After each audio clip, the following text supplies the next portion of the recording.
ganancias. Bueno, a ver, vamos a explicar un poquitito qué pasó. En realidad, el domingo a la tarde se cerró el registro de exportaciones de granos para básicamente lo que es harina de soja y aceite de soja, es decir, dos productos elaborados o semi-elaborados vinculados a la soja, no el poroto de soja, sino estos dos subproductos, si querés.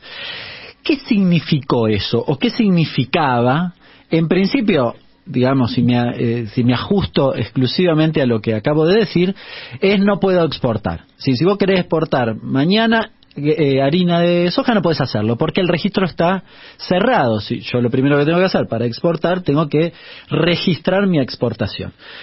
Cuando sucede esto, o ¿cuándo se hace esto, diría? ¿Por qué razón se hace? Se hace porque habitualmente vos estás por tomar alguna medida vinculada al sector, se cae de Maduro, hoy a esta altura está confirmado, pero ya el domingo a la tarde sabíamos que lo que se venía era un esquema de retenciones. Hice todo este cuentín porque el esquema estaba limitado solo a estos dos productos.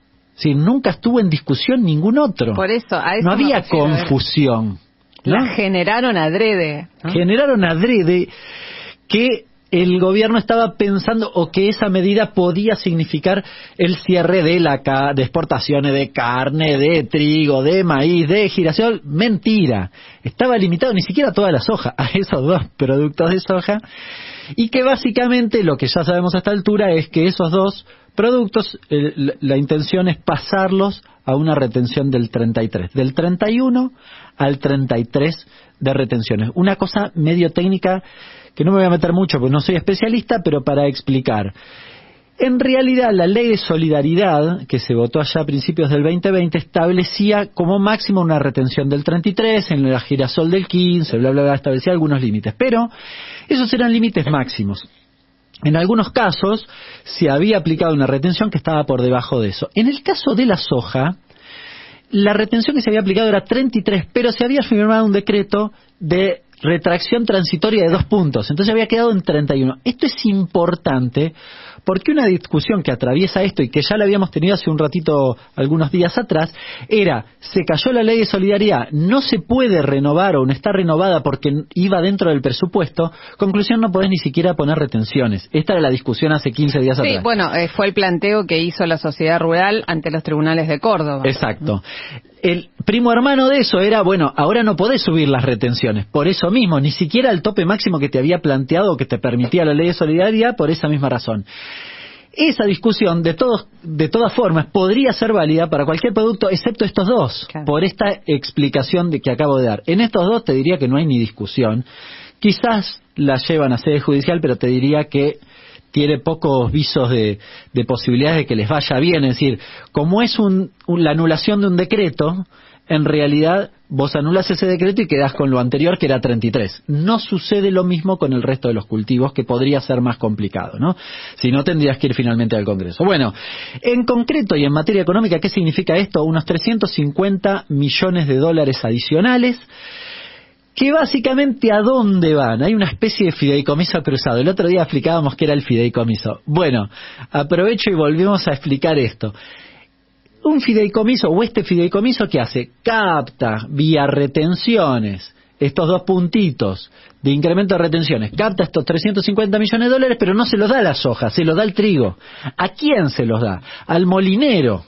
No se lo da al que exporta, obviamente, se los da al sector que consume trigo aquí en la Argentina para la producción local, básicamente el molinero. Con lo cual, con eso compensa el aumento del precio. A ver, si vos tenías el trigo entre 23 y 25 mil pesos, hoy está entre 35 y 40 mil pesos, lo que te permite estos 350 millones de dólares es dejar el precio de 23 y 25 para algo así como casi 4 millones de toneladas de trigo. Conclusión, una buena parte de lo que consumimos los argentinos, te diría la mayor parte, digamos, para completar el año, se podría compensar con eso y no tendrías que tener problemas con esto. Conclusión, ¿está bueno? Sí, está muy bueno. ¿Es significativo? Sí, es significativo. ¿Cuál es el problema, diría yo? El problema no tanto es el trigo. El problema es que en parte ya lo tenés en precio, ¿no? Y esta es una discusión. Bueno, va a bajar ahora, si funciona y demás, ¿no? Pero además de eso te diría, ¿Qué pasa con el maíz? ¿Qué hacemos cuando el pollo empieza a aumentar el precio? Porque el maíz sigue aumentando. ¿Qué hacemos con el girasol o con el aceite? Ahí alguno va a decir, pero para Hernán, sí hay fideicomiso del aceite. Sí, pero es un fideicomiso privado. Con lo cual, si te aumentó 20.000 pesos la tonelada de girasol, y es difícil que el productor cumpla con el fideicomiso, digamos. Entonces te lo va a romper el fideicomiso y tenés un problema. Y más aún si en esos sectores no podés aumentar las retenciones. Por eso recién le preguntábamos a Todesca, ¿por dónde viene esta cuestión? Porque el viernes algún anuncio en este sentido vas a tener. A mí me preocupa que no haya medidas de desacople, sobre todo porque estas dos cosas, si no tuviste ya el problema, lo vas a tener la semana que viene. Inmediatamente. Y la verdad que el presidente hoy dijo una frase poco feliz con respecto a que el viernes empieza la guerra contra la inflación. La verdad que se supone que la guerra contra la inflación ya debía haber empezado y venimos perdiendo varias batallas. Entiendo que es un nuevo paquete de medidas en los cuales tienen que incrementar otros programas, no solo el tema de precios cuidados, que evidentemente pone un límite, pero es insuficiente, teniendo en cuenta en poquitos minutos se va a conocer el índice de inflación y sabemos que va a ser alto, pero la guerra viene siendo bastante desfavorable para la Argentina. Lo que no se puede decir es que recién el viernes va a empezar, me parece que es una frase desafortunada, sinceramente. Y sí también, digamos, tributando a lo que dice Hernán, creo que también esta excepcionalidad del mundo que nos describía antes Todesca, que él también describe en este momento, hace que las medidas que se tengan que tomar también respondan a una excepcionalidad, porque el escenario cambia absolutamente. Estamos en otra realidad. Exactamente, es un escenario de incertidumbre, con lo cual hay que tratar de dar alguna certidumbre, y por eso sí me parece que en este grado de excepcionalidad hay que ser muy claros. Estamos en una guerra que impacta sensiblemente la vida económica de nuestro país, sensiblemente, y en todos los aspectos. Ya ha impactado, ni siquiera tenemos que hablar para adelante, sino también para atrás. A mí me preocupa esta cuestión. A ver, en una estructura además oligopólica como tenemos en la Argentina, decir hoy que el viernes arrancamos la guerra es regalarles 3 días para que remarquen. Para que remarquen, ya deben estar con la maquinita como hacen habitualmente. Claro, sí, efectivamente. Y te agrego algún datito adicional, a ver, estamos a tiempo, algún datito adicional. Mira, hoy hacía el cálculo de estos dos productos, harina de soja, aceite de soja. ¿Cuánto valía la tonelada de exportación de harina de soja? Casi $500 antes de la guerra, si querés, y hoy está casi 570. Le aplico el tipo de cambio y demás, y pasa en pesos de 35.000, casi 36.000 pesos, a casi 43.000 pesos.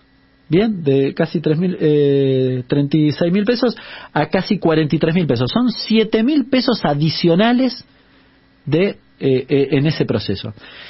De eso, la retención se lleva 1.200. De 7.000 se lleva 1.200. Del adicional. O sea, no le tocas nada de lo que ganaba. Le estás tocando... Sí, de la excepcionalidad. Un 18% de la excepcionalidad. Y peor aún en el aceite, que es el 10% de la excepcionalidad. O sea, estoy haciendo los cálculos, de 4.000 pesos les tocas, tendría que hacer el cálculo, pero bueno, una partecita del 10%. Con lo cual no mueve el amperímetro en el negocio. Al contrario, la guerra les está haciendo ganar mucha plata y están aportando una partecita de lo que la guerra les hace ganar. Esa es la verdadera lectura. Por eso, volviendo a los titulares que mencionabas hace un ratito, la verdad que son escandalosos, porque no tienen ni siquiera el asidero o la consideración de analizar qué caray está pasando en la actividad. No pierden un centavo, ganan un montón de plata y una partecita. La intención es que quede acá, ni siquiera para que los argentinos podamos poner pan en la mesa.